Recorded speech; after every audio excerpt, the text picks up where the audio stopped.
Hi, I'm Eric Bowling in for Bill O'Reilly. Thanks for watching this special edition of The Factor Election 2016.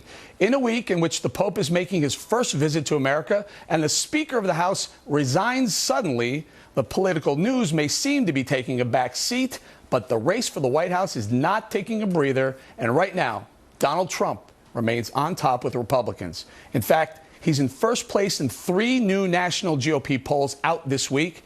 But the polls also show signs of hope for other candidates who are slowly chipping away at that lead.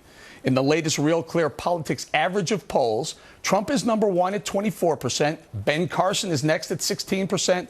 Carly Fiorina, who won the debate according to Fox polls, is at 12%. Jeb Bush is in 4th at 10%. And Marco Rubio, who also had strong reviews for his debate performance, rounds out the top 5. But Trump is as confident as always.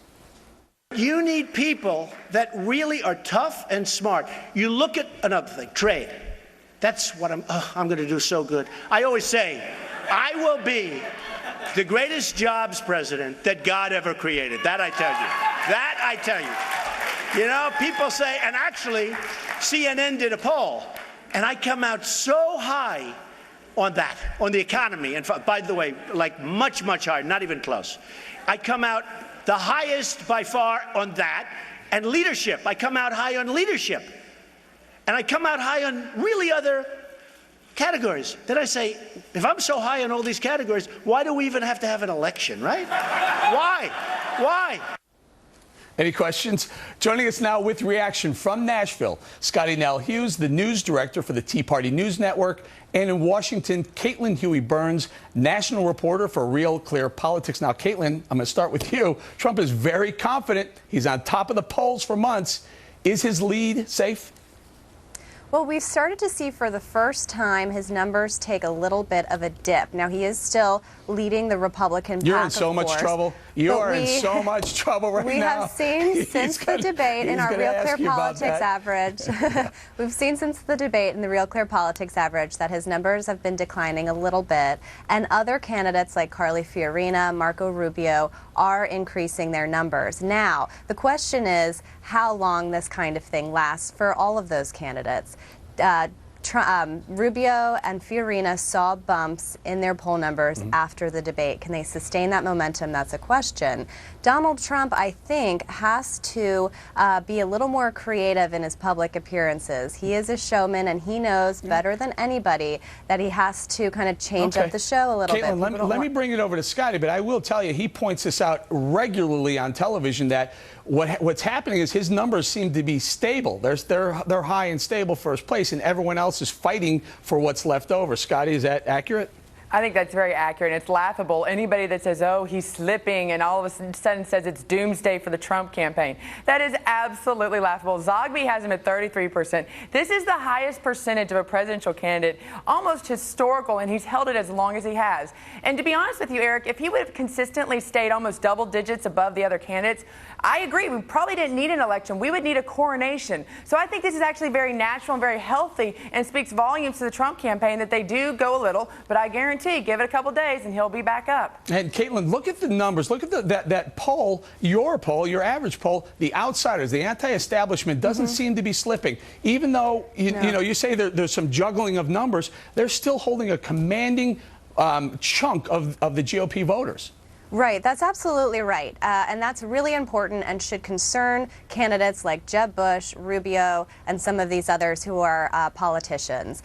The Republican base is telling us that they want a non-politician, they want an outsider, but they also have a couple of choices in that regard.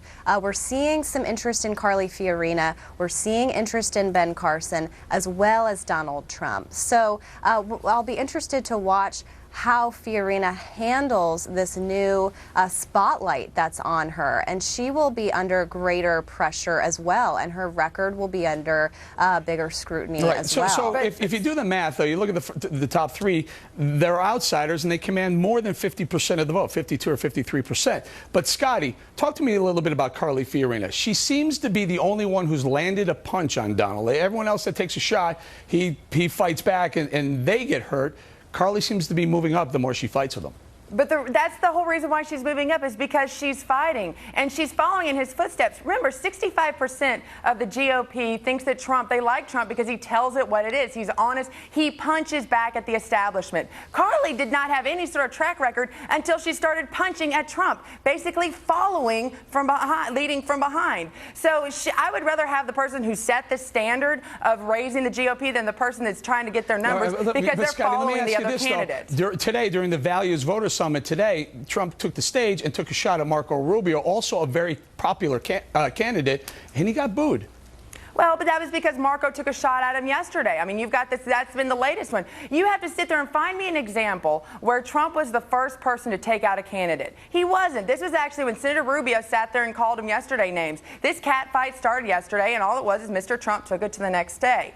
That's the problem we have right now. All of these folks aren't letting their policies get out, and I mean across the board, every candidate, because they're too busy sitting there bringing up the past and trying to be the victims. This is how we lose. So they've got actually all of them across the board probably need to grow up a little, or else you're going to see the voter base kind of start to be disenfranchized with all of them. I don't know. Caitlin, what about it? Is it wise to take shots at Donald Trump? We've talked about this before, and again, Carly Fiorina is the one who's probably the only one who's drawn Trump blood. Right, and we've seen candidates like Rick Perry end up losing and dropping out of the race after going after Trump. The difference with Carly Fiorina is, though, that she has that outsider credential. She has that non-politician credential. So when people are responding to these polls and saying that they want an outsider, they have a couple different options, as I mentioned before, and Fiorina could be one of them. You make a very good point, by the way. The ones who are the outsiders, the establishment, or the D.C. typical politicians that take a shot at Trump, he eats them up and spits them out, and it's bad for them. But the Ben Carsons and the Carly Fiorina, who've taken shots at Trump, maybe a little more muted, don't seem to be affected negatively by that. And they've been able to do it in a way, too, that progresses their own campaigns. Carly Fiorina, for the past several weeks, has been talking about how the political class has failed you, the voters, that we've, elected a Republican Senate and House, and not much has been done. We are also seeing that kind of rhetoric coming from Ted Cruz, who, of course, is a U.S. Senator, but is trying to use his perch in the Senate to be an outsider from within. All right, I'm going to have to leave it there, ladies. Thank you very much. Speaker of the House John Boehner has shocked the political world by announcing his resignation. Is there a message for the GOP candidates in that news? Former House Speaker Newt Gingrich will be here to analyze. That's next.